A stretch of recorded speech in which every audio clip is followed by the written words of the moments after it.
ఒకరి మనసులో ఆనందం నింపడం, మొహాల్లో చిరునవ్వులు తెప్పించడం అనేది చాలా చాలా కష్టతరమైన అంశం.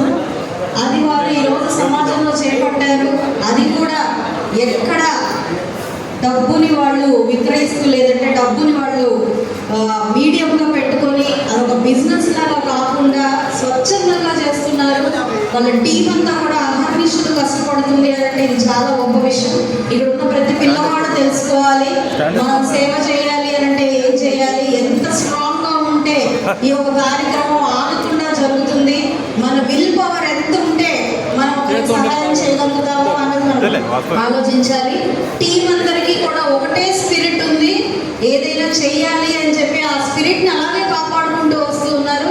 కాబట్టి ఎక్కడ కూడా ఆగకుండా వారి సేవా కార్యక్రమాలు ముందు కొనసాగించే అవకాశం కలుగుతూ ఉంది వాళ్ళందరికీ. సో వాళ్ళందరికీ కూడా ప్రత్యేకమైన కృతజ్ఞతలు, ధన్యవాదాలు. ఎవరైతే దీంట్లో ఇన్వాల్వ్ అయి ఉన్నారో ప్రతి ఒక్కరికి కూడా, అదేవిధంగా ఇలా సేవా కార్యక్రమాల్లో ఉన్న వాళ్ళకి ఎప్పుడు మా యొక్క సహాయ సహకారాలు అందుతూనే ఉంటాయి. కాబట్టి దేనికైనా కూడా వారు నిస్సంకోచంగా మా వద్దకు రావచ్చు. ఇప్పుడు డెస్టిట్యూట్ ఫైటర్స్ అంటే మనము రోడ్డు పక్కన పడిపోయిన వాళ్ళను, ఆసుపత్రిలో ఉన్న వారిని, నిస్సహాయంగా ఉన్న వారి వరకు ఈ యూనిట్ని డెస్టిట్యూట్ యూనిట్స్గా, డెస్టిట్యూట్ ఫైటర్స్గా పెట్టుకొని వీరి పక్షాన పోరాడడానికి సహాయం చేయడానికి ఎవరు లేరు. వాళ్ళని ఆసుపత్రులలో ఎవరు చూసుకోవడానికి లేరు, రోడ్ల మీద ఎవరు చూసుకోవడానికి లేరు, వాళ్ళ పక్షాన నిలబడి పోరాడడానికి ఎవరు లేరు. కాబట్టి కోవిడ్ ఫైటర్స్ ఆ పని చేస్తున్నారు. కాబట్టి వాళ్ళ యూనిట్కు డెస్టిట్యూట్ ఫైటర్స్ అని పెట్టుకుంటే చాలా బాగుంటుందని ఒక చిన్న సజెషన్. ప్రపంచంలో ఎక్కువ అసమానతలు ఉన్న దేశం, ధనికులకి పేదలకి మధ్య అసమానతలు అత్యధికంగా ఉన్న దేశం ఏం చెప్పండి? ఇండియా. ప్రపంచంలో పేదవాళ్ళు ఎక్కువ ఉన్న దేశం ఇండియా. ప్రపంచంలో నిరక్షరాస్యులు ఎక్కువ ఉన్న దేశం ఇండియా. ప్రపంచంలో నిరుద్యోగులు ఎక్కువగా ఉన్న దేశం ఇండియా.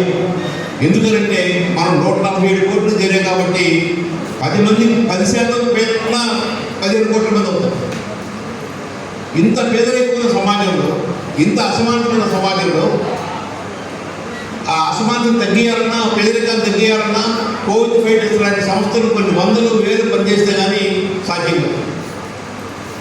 ప్రపంచవ్యాప్తంగా ఉన్న ఆర్థికవేత్తలు, ప్రముఖ ఆర్థికవేత్తలంతా కూర్చొని చర్చించి ఒక పరిశోధన చేశారు.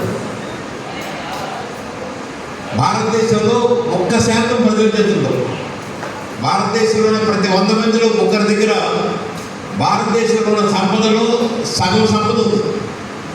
1% చేతుల్లో సగం సంపద ఉంది. మిగతా 99% దగ్గర మిగిలిన సగం. అంత అసమానతలు ఉన్నాయి.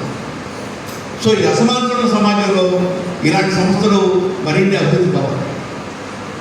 ఈరోజు మనం ఒక అంబులెన్స్ని ప్రారంభిస్తున్నాం. అది ఆధునికమైన అంబులెన్స్, అది ఉచితంగా ఈ నగర ప్రజలకి సేవలు అందించబోతుంది.